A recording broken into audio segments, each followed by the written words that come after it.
Welcome to another episode of DD on the Spot. She's back, everyone. We have Rachael back on the podcast. It's been almost 2 years, and what have you been up to these last 2 years? Because it has been quite the journey. Yeah. So obviously, I don't think I intentionally set about taking 2 years out. I definitely needed time out. And then obviously, like what it's like with seasons. You just it goes really fast. So just a bit of background. So I had an incredible season before I decided to take the time off. I competed in women's physique. I won an overall. I placed really well. Against some really great competitors then in some other shows. Um, and obviously then I was growing, I was getting loads of great size, but it just hit, to be honest with you, it just hit a bit of a mental wall. Just got very over consuming, and I just needed to just kind of take a little bit of a step back, you know. Um, and I think I'm the type of person as well. Like in hindsight, I never saw what other people saw. So like anyone could have said to me like, "You look great. You're going to do this. You're going to do that, and your structure." And I would have gone like, "No, I'm not that," because you just don't see it when you're in it. You know. Um. So yeah, like I just needed some time to reset, just to focus on other things and things like that. Because obviously, as we know, like bodybuilding is very consuming. Um, and as well, I think a massive part of it for me was I started in the industry when I was about 17. So I literally remember, like I was fixated and really immersed in this world from that age all the way up until, well, like my last comp was like 22. So like that was all like that was all I ever did. And I think I just needed a little bit of time just to kind of grow in other areas of my life outside of that, you know. And I'm the type of person, like when I do something I set my mind on it. So like I have such an all or nothing mentality. So that's what it became for my life outside of the competitive world as well. So yeah, so took some time off. Within that time, I say a year was I was not focused on training at all, just focused on other things, focused on friendships, relationships, career, everything like that. And then obviously I started judging still, and as I was judging and as I was watching shows, I was sitting there and I was getting like itchy feet again. And I remember I was turning to my coach, who's my coach again now, and I said to her, I was like, and I'd say things like, if I ever did it again, sort of thing. So I knew it was still there. And then into my second year, that's when I started going to the gym again. That's when I started training again. So I was hitting the cardio, I was running a lot. I just wanted to get physically fit, wanted to get really physically fit again, feel good again. Um, and then I thought, I need to get my feet wet again. I need to just step into some show. I need to do something to feel it again. So yeah, so I decided, which is crazy because I lost a lot of size. I was like, let's just do bikini. And even then I could see that my coach was a bit like, really? Like she was, and I didn't see it at the time, but everyone was like, because even though I lost the size that I had, I still had the quads. I still had the cap delt. I still had, and it's a weird one, and only people who have that previous background in being big will understand. The minute you start lifting weights again, it's like it's like game over. So I was like, yeah, but I just didn't have the belief in myself that I could get back again up there at the time. So I was like, yeah. So obviously got myself right down, did a prep, and basically got into the best bikini physique that I possibly could. Now, when I was backstage, I literally looked at these girls, and honestly, they looked incredible, but I wasn't even that small when I was 70. So I was like, wow, okay. So I knew backstage, I was like, I'm coming dead last. Not because I'm not good, but because I've still got lats. I've still got, and they were going for a very, very small look.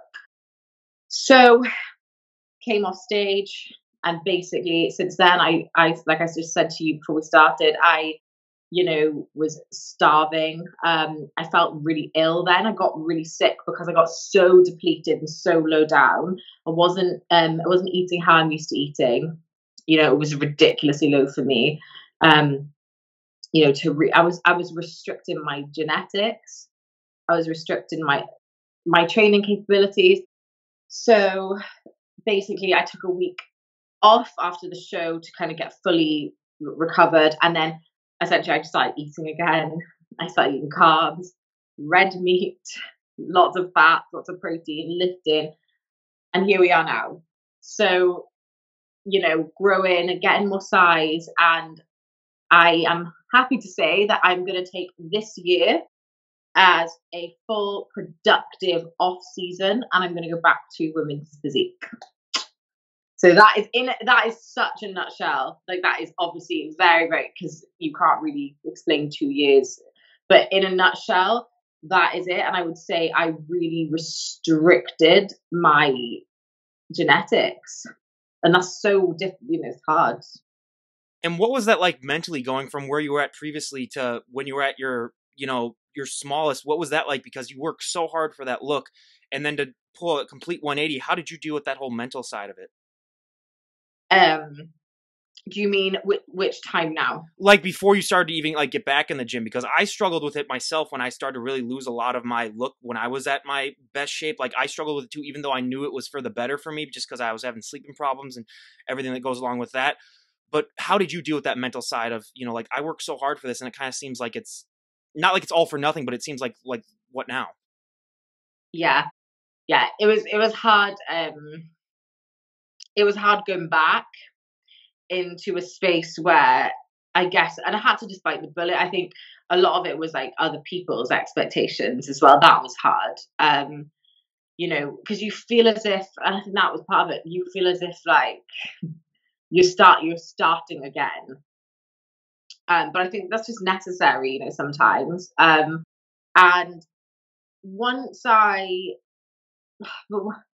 that was hard initially, but I think the best moment has been for me this year now is I needed to almost get that wake up call of, you can't do bikini, Rich.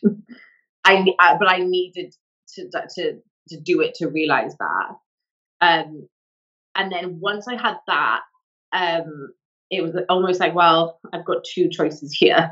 I either just don't train properly, and I'll just train because I love it, which is how I would train. I would train because I love it, but it's like, when it comes to the competitive world, if I want to do well in this again, I have to make that decision of, yeah, okay, it's going to take a long time again, but you can't fight genetics the other way. I think a lot of people fight genetics to go up, but I was doing the opposite. I was really fighting to stay down, and a lot of people didn't see that either. Like, that was difficult for me. It was really difficult, like not eating. It was really hard.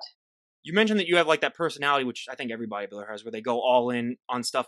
What was one thing that you went all in on in the year that you weren't training? Because obviously, for a lot of people I've talked to, it transfers to other areas of their life when they're not focusing on bodybuilding.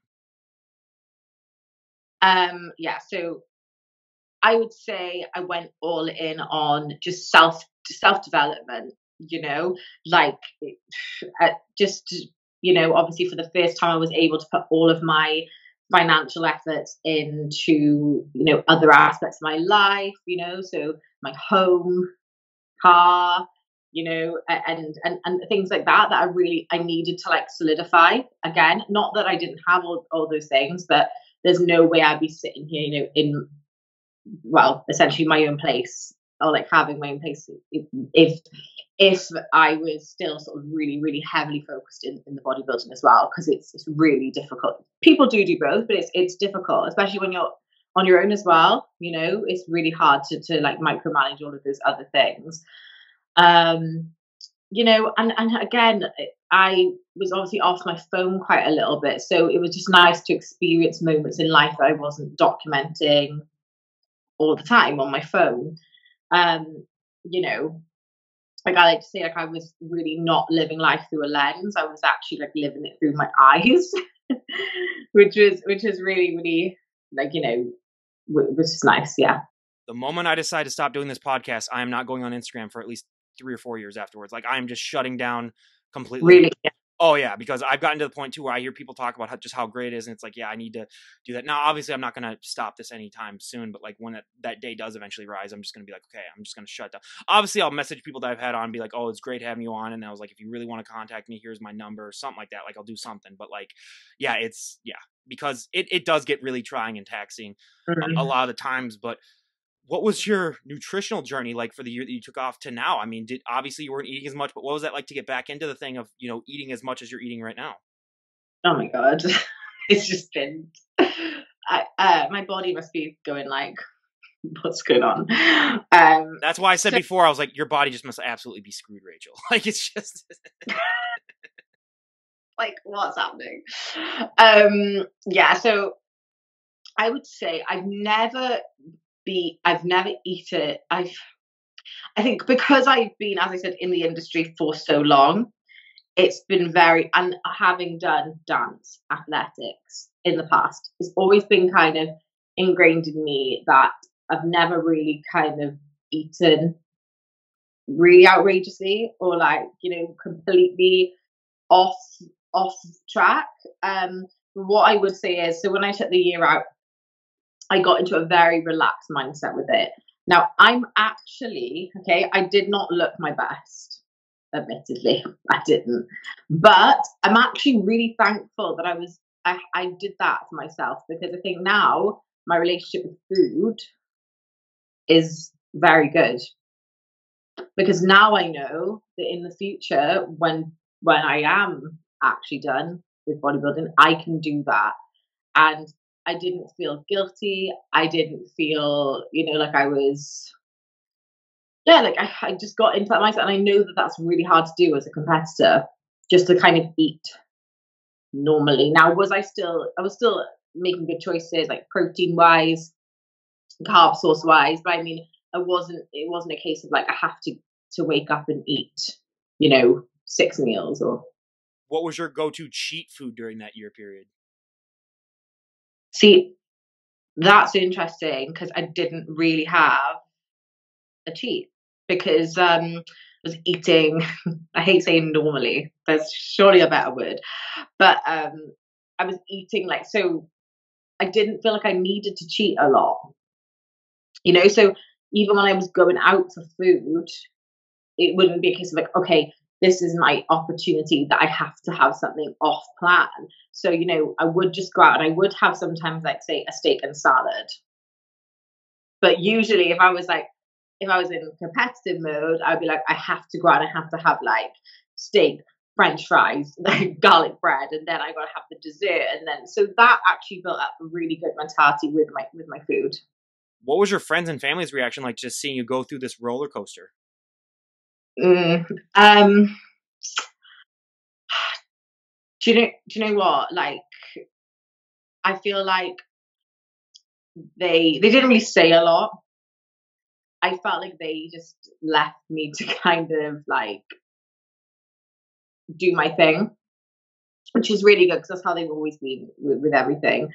And again, like the thing is, it's not as if I think nothing about it was negative, right? So I think that's where, if it was like something that was like negatively impacting my health or my my well-being, they would step in and be like, whoa, what's she doing? But I think it just served its purpose. It was almost like, and the way my coach describes it is, it's like a gap year. It was like a gap year, and then the year after that, then it was kind of like that year to get back into the kind of the industry, So yeah, like but yeah, my friends and my family, I think that is the beauty of, like, I've said this before, a lot of my friends actually aren't in competing. Um, so it was really nice for them as well, because and it wasn't even in like a self, they really liked seeing a different side to me as well, which was really nice. And I was able to kind of be really present for them in different moments in their life. Like I went to like more events for them, which I'm really glad that I experienced a lot of that as non bodybuilder mode me.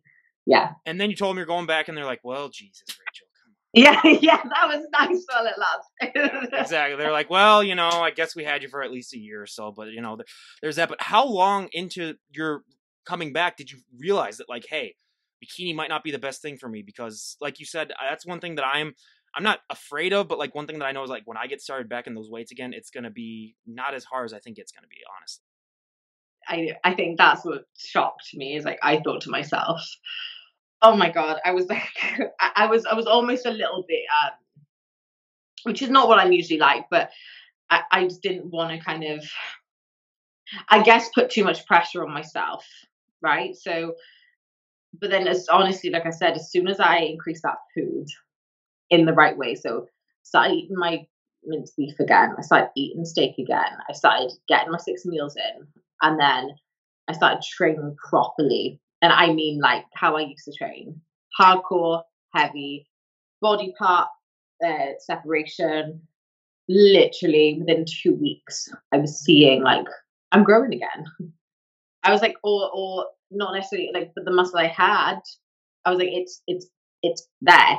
It's now it's not like been completely gone, basically. So it is that muscle memory. It's definitely a thing.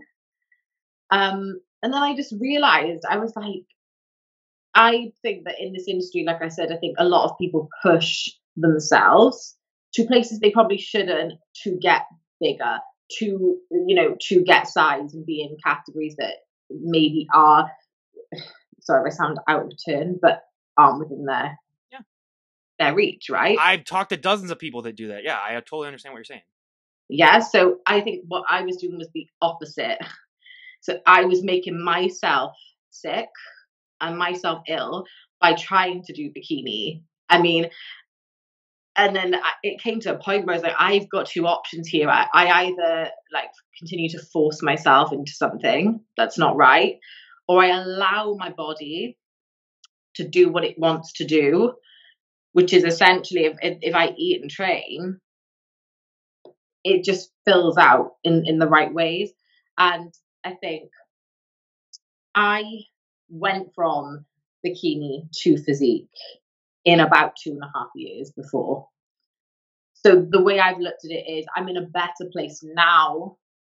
If I was training and eating and doing everything like I did before, now I'm going to surpass it again anyway. So I was like, it's not for me. I didn't get the enjoyment either. Like I said to my friend who competes in physique, I said, I honestly was so outside of myself. It was unbelievable. It was like I was watching my, like, do you know, like when you're not in your body? It was like I was watching myself rather than being really present and in the moment.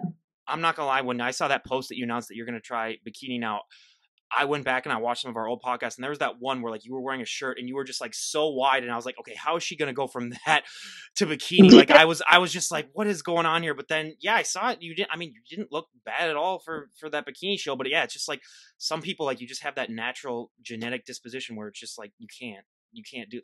And like you said it perfectly. Where like most people that I talk to, yeah, they try to push their genetics to the limit when it goes to like, oh, you should really just be a figure competitor, but then you try to do physique and it just doesn't look good after a while because your body just isn't meant to be that big. And then there's, you and maybe like two other people I've had on have tried the opposite too, where it's like they try to downsize, too much. But when it comes to the cardio, I mean, how did you deal with that, just that excess amount of cardio? Because that is hard for me to deal with right now. I just go on a lot of walks. I go on like 2-hour walks like 5 times a week, but that's just me. Yeah. I mean, honest, and that's the thing. See, it's like I, like that's what I mean. Like that, like as what I got down to still looked good. It wasn't a case of like didn't look good, but I think if people saw what I was doing to achieve that, I couldn't. I couldn't keep that up. Couldn't do it. because the amount of cardio that I used to before was nowhere near what I had to do. I was literally doing it 2 hours a day. But when I say 2 hours a day, that's on top of a training session, and that is like running both times, like with a sweatband, and like it just and obviously fat burners, and I was just like it was, really, really like going against my grind. And it got to a point where I said like, um, I could see that I was going to go on stage and I still looked soft. And I was like, why? I was thinking like, why am I still so? And it's because like my body is literally like was just fighting, like because it was just starved. Basically, I think when you've got that tissue, that muscle tissue, and this is the thing people need to understand is that even though I did get very down again, right? Once you still have that tissue there, even if it's not been I'm trying to think of the best analogy I can use. It's almost as if like when you have a balloon, so you blow the balloon up, the muscle belly is full, it's activated, it's active because you're training all the time. But when you deflate that balloon, it's still there. It's just lost its elasticity, right? So I still had that maturity there. I still had muscle in the legs, but because I couldn't activate it too much, because if I activated it too much, I would be like trained bikini or look like a figure girl. I was then having to like over deplete. And then that was making me starving. So I was like, this isn't me. I can't, this is not maintainable. It's not healthy. Just like we just said, like, for a lot of people, like to go up is probably not the healthiest decision for them. So when you were first getting started, I asked you in the first podcast, like, what's one body part that really took off for you and what's one body part that dragged behind? But now that you've started training heavy again, have those same body parts been the first ones to take off, or has there been different ones that have taken off ahead of time? It's the same. It's the same. The same. Yeah. And the weirdest thing, my shoulders, like, honestly, I was like, I could just look at weights. That's how my shoulders grew. And that's what I say to people, like, and I feel really bad. And you thought for a second you would be a good bikini competitor when you look at weights and your shoulders grow. Actually, I feel like I was like, my shoulders and my quads. Shoulders and quads. Now that's a dip. Actually, quads are a different one to me because I really struggled with legs before, but my legs are really, and I'm excited because I feel like this time I have a year and already my legs are responding better than they have ever. So I'm like, okay, this is exciting. But yeah, for me, it's always been kind of like push body parts that have been stronger for me. So like shoulders, chest have always been quite strong. I say my weakness is always which is again, this is hilarious. Thought I'd be a good bikini competitor. My glutes, my hamstrings, like they're just my weaker parts, like kind of like posterior chain. So yeah. Yeah. No, absolutely, and it's just I can't imagine, just what this has all been like through mentally, because we talk a little bit about the body dysmorphia a little bit recently on the show. I've been bringing it up a little bit more, but how have you just dealt with that whole thing? Because you have like gone through, like I said, a transformation that I don't even know if another guest of mine has even gone through that dramatic of a transformation in such a short period of time as 2 years. So how did you deal with just the whole, I mean, first of all, when you get started in this lifestyle, you're never good enough. You're never big enough, no matter what you do. I don't care. I've talked to Miss Olympia winners and they're still saying like, oh, I can improve on that. And I'm just like, okay, this is ridiculous. But how did you deal with that going through the extremes that you went through? Yeah.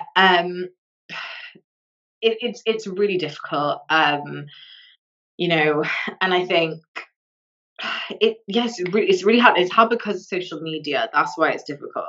Because I've said this to people before. It's like if social media wasn't a thing, I'm pretty sure that the competitors from the past, let's say who never had Instagram, I'm pretty sure there's probably more people than we think that may have done something similar. Do you know what I'm saying? Like it's not that uncommon. I mean, I think if I sat here and said, okay, I've taken the tubes out because I've had a baby and I've started a family, no one would probably bat an eyelid because they'd be like, oh, okay, that was the purpose of it. Like, that's why she lost all the.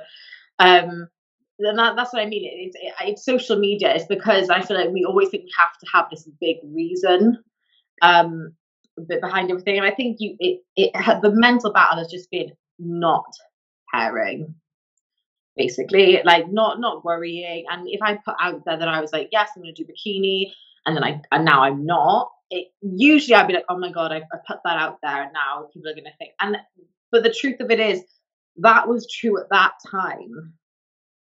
In that moment I was real. So in that moment in my social media post, that was real, that was part of the story. And I think, I did it, tried it, and it didn't work. So it's all about just like basically being authentic, true to yourself. And it is hard, it is really difficult. You know as well, when I think as females, this is another one for the ladies, is like when it comes to, yeah, like it's really hard when it comes to romantic relationships, um because it's how we look, right? Yep. Yeah, so and that's a massive thing. And it's like, you know you've got to do what's right for you. Whereas ladies like me for my personality.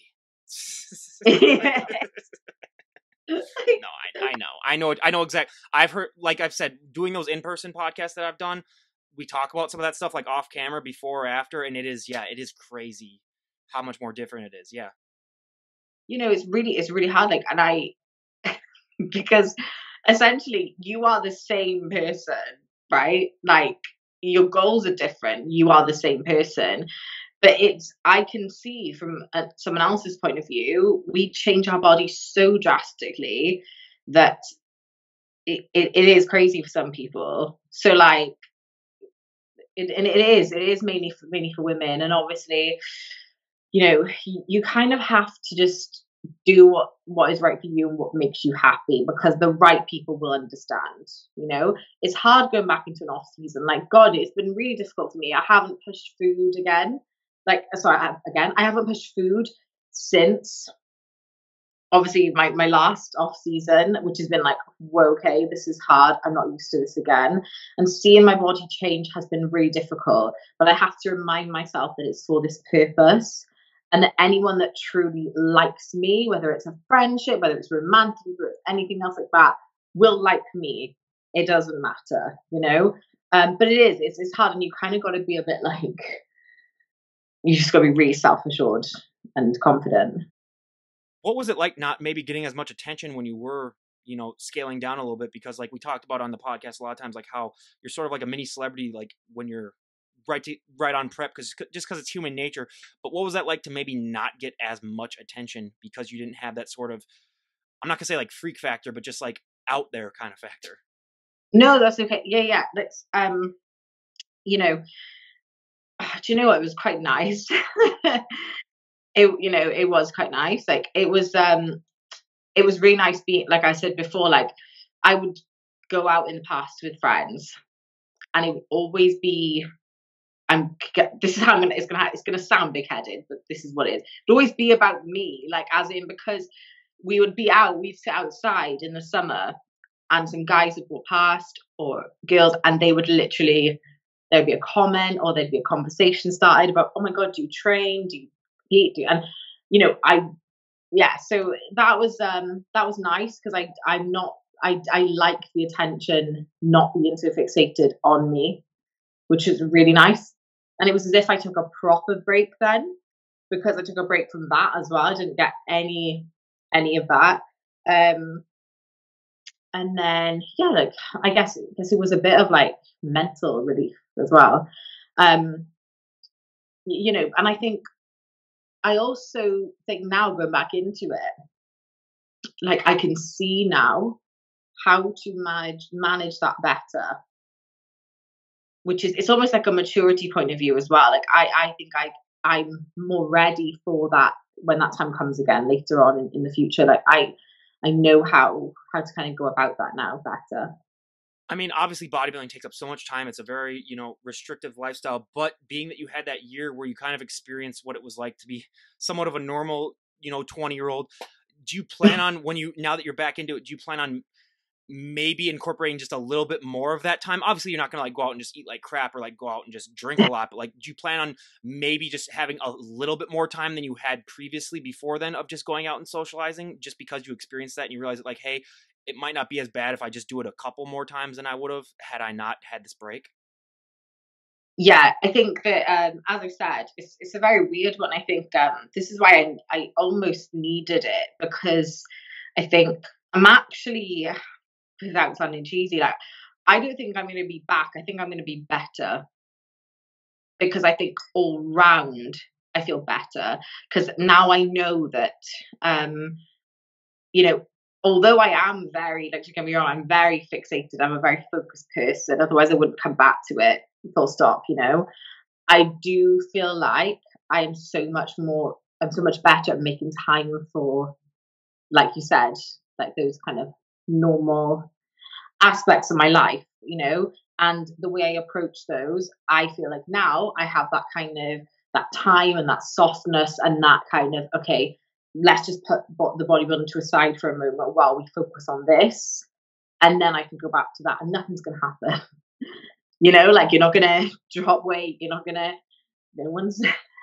Well, and I tell people too, it's like for your mental health too alone, like just being around people that you enjoy being around and stuff, it helps you so much more. And a lot of times this lifestyle is so stressful that people just need that little break where they can just relax and just get those nice pheromones back in their mind and just realize that like, hey, there is more to life than the sport, as much as people don't like to admit it. But it's great that you finally had that break and were able to do that. But I mean, do you have any idea of, like you said, you're going to take this year off, but do you have any idea of when you might think about competing next? Or you just obviously just so zoned out right now that you're just like, I'm just going to focus on training right now? Well, obviously, yeah, the main focus is lifting heavy training and just really building up my composition again. And that, as I said, it is exciting for me, because already in the really short time, I can feel and see where it's going, which is nice. And before I was clueless, like, as in, like, before I just ended up there. So it was like, okay, so this time it's like, okay, this is good. I can see these changes. I think show wise, I need 12 months to just focus in. And I think once that's done, then I can kind of look at the calendar and be like, okay, but it will be physique, and it will be probably like a in the UK it'll be the equivalent to like an IFBB kind of style show. I'll do some other federations as well, just for like stage time and things like that. And because I love the stage. So anything I can do, to be back in it. But I think at the moment, no kind of like pressure on picking a show. For any of the guests out there that I've had, they're maybe thinking about maybe retiring from the sport or stepping away from it for a while. What's the best piece of advice that you have for them so that they aren't, dealing with a lot of the stuff of like, oh my God, like they aren't dealing with all that regret? Because like, especially with me with my sports career, I had a ton of regret with it because it ended with injuries. But what advice you have for someone who, might just be like, hey, maybe it's time to hang up, and not obviously, I mean, you came back and you're doing this, but for a long Yeah. period of time, like you thought you were done. So what advice you have for someone who might be in that mindset, just so that it might help them not have as hard of a time of it? Okay. Yeah. So I would say that initially, so I think first of all, you know, when it's time. Now, I say that because I knew. So when I stepped away, I kind of knew in the back of my mind, probably 5 months of being out of it completely. I had this just inkling in the back of my head that I was like, I'm not done with this. So I never put that out there. I never told anyone that. That was just, like you just get that feeling. And I was like, okay. And I kind of knew, I just kind of knew that it wasn't it. But I think, say if you are someone that is like, okay, this is me done. You will know, right? You will know, because you will not have that in your head. You will be like, okay, it's my time. And I would say you just have to be strong in that decision as well, because we can be really influenced by things around us to pull us back in. And I think just remembering, like, you are still a person, you are still a a person outside of the sport, you still have other things going for you. And it's really difficult because you almost have to think like, although it is a huge part of my identity, it's not my identity. You have to, and that's what I hear a lot of, especially guys when they come out of it. They talk about, they're like, oh, well, like that was me. Like, what do I do now? I'm like, but it wasn't you. It was a big part of you. But that person that did that, you still have those personality traits, you know, which is, I think a lot of competitors have that same personality trait, which is you're obviously very strong-willed, you're obviously very committed, you're dedicated. So it's just about taking those aspects and just pushing them into other parts of your life. I think another big bit of advice that I would say is, before you decide, when you're deciding, okay, this is going to be it for me, have something that ready that you're going to go and focus on.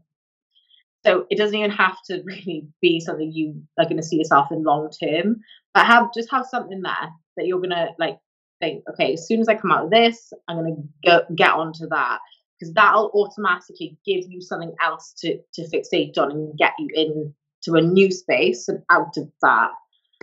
But yeah, and then I would say, for the flip side, for the people that did what I did and come out and then you realize I want to go back, is just take your time.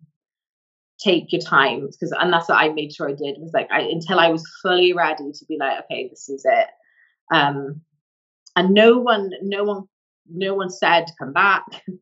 No one said like, oh, it was a shame, whatever. It was literally just my decision. And you know, I think for me as well, I still am really young, and I think that was a big factor for me. Is like, what I had to say to myself was, are you going to be happy for the rest of your life now if you never compete again? And I think it's just too many years that I feel like I have in the sport, and that was a big factor for me. Well, when we talk about coaches a lot now on the podcast, and for me, I'm always fascinated by what makes a coach a good coach for so many people, because it's different for other people. Some people like that sort of drill sergeant, other people kind of like the best friend. And for all the people that I've talked to with their coaches, you know, there's so many more bad coaches than there are good, unfortunately. But in your personal case, what makes a coach a good coach to you? Oh wow. So I'm so fortunate with my coach. She has been my coach from the day I decided to step foot into a gym, which is, I was so young, I didn't know what I was doing, and yeah, she really took me under her wing. So I've only ever had the experience of one coach.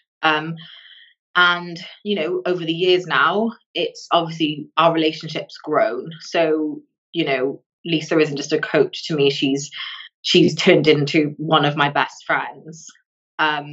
You know, she's seen me through, obviously, especially now, like all ups and downs and journeys and whatnot. And I think, I would say, looking at Lisa and her qualities, what I would say makes a good coach is obviously someone that will be there to push you, but kind of not trying to say this in the right way. So obviously, when I took my time out, there was never a point where she was like, you need to come back. Like, you know, there was never any rush. There was never any, I'm trying to think of the word. Like, Never any pressure, really. Yeah. Yeah. So I think a coach needs to apply the right amount of pressure.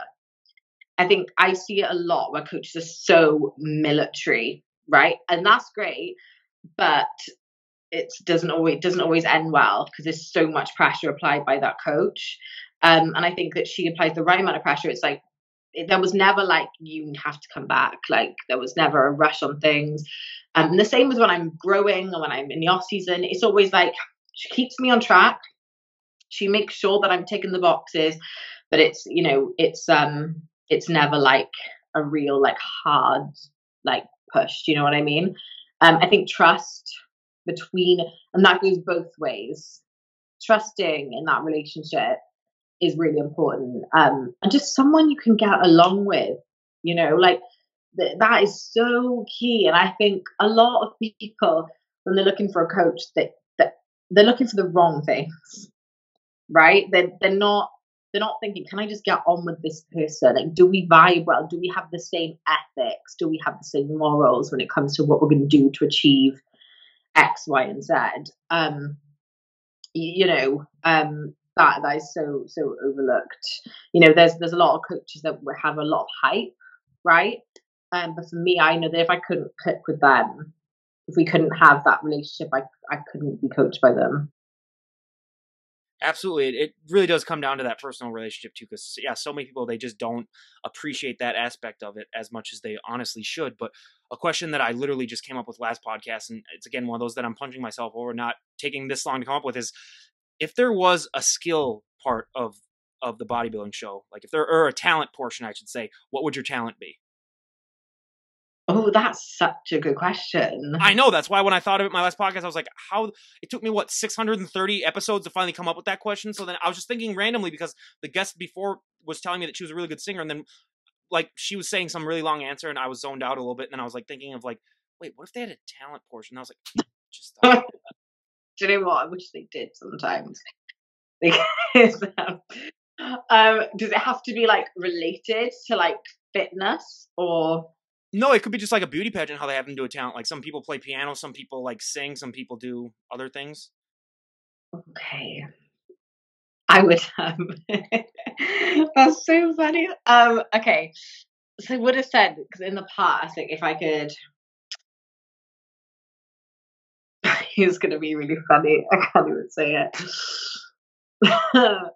um, okay, so obviously, so in the past, like obviously, I've done a lot of gymnastics and things like that. So if I still had those capabilities, I would have done something acrobatic, something like that.